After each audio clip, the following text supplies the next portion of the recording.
तो ये राम जी कैसे हैं? जो हरि जो राम रूप में अवतरित हुए, उनकी प्रभुता क्या है? का यन्माया बसवर्ति विश्वम अखिलम, का अखिल विश्व। अखिल विश्व का मतलब सारा विश्व तो एक ही हुआ, विश्व कहने से ये विश्व हो चुका, विश्व हम कह दिए तो अखिल हो गया। अब जो वर्तमान विश्व में हम निवास करते, इस विश्व का नाम केवल विश्व कहने से पूर्ण होगा, पर विश्व एक नहीं है, अनंत विश्व है। तो अनंत विश्व, रोम रोम प्रति लागे कोटि कोटि ब्रह्मांड, जिनके रोम रोम में करोड़ों ब्रह्मांड होंगे तो विश्व कितने हो जाएंगे? इसलिए कहा गया अखिल विश्वम अखिलम, केवल यही विश्व नहीं जिसमें हम रहते हैं, ऐसे अनंत विश्व एक साथ जन माया बसवर्ती, जिन परमात्मा के माया के बसीभूत यह विश्व नहीं अनंत विश्व पल रहा हो।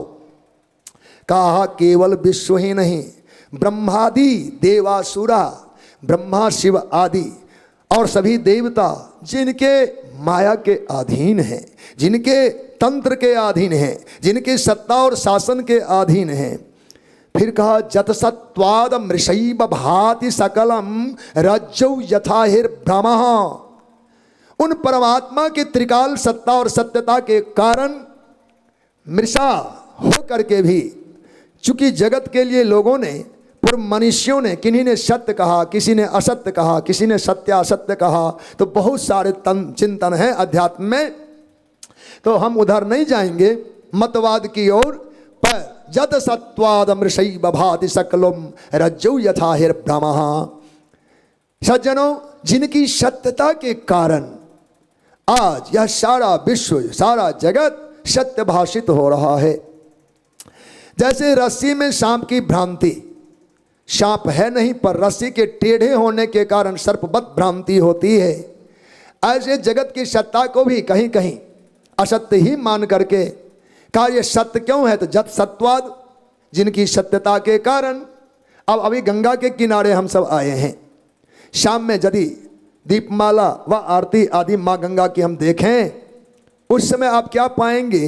अभी चंद्रमा प्रकट हो जाते, तीज ही तो है आज, तो गंगा की धारा में चंद्रमा का दर्शन होगा अपने को। तो अब विचार करें कि चंद्रमा है कहाँ? हम डुबकी लगाने चले जाएं, चंद्रमा को पकड़ने जाएं तो चंद्रमा हाथ नहीं आएगा, पर गंगा की धारा में चंद्रमा दिखेगा अवश्य। जितनी बार किनारे से झांकेंगे चंदा मामा जल में दिखाई देंगे, पर तैर कर देखने जाते हैं तो चंदा हाथ नहीं आता। आखिर है क्या? ये चंद्रमा नहीं है क्या? कहा जिसका प्रतिबिंब है उसका कोई बिंब है। छाया कापी किसकी होती है? मूल की होती है ना। अगर मूल प्रति ना हो तो प्रतिबिंबित छाया कहां से होगी? छाया लिपि बन नहीं सकता। चूंकि चंद्रमा दिख रहा है तो विश्वास करना पड़ेगा कि चंद्रमा की कहीं ना कहीं तो सत्ता है।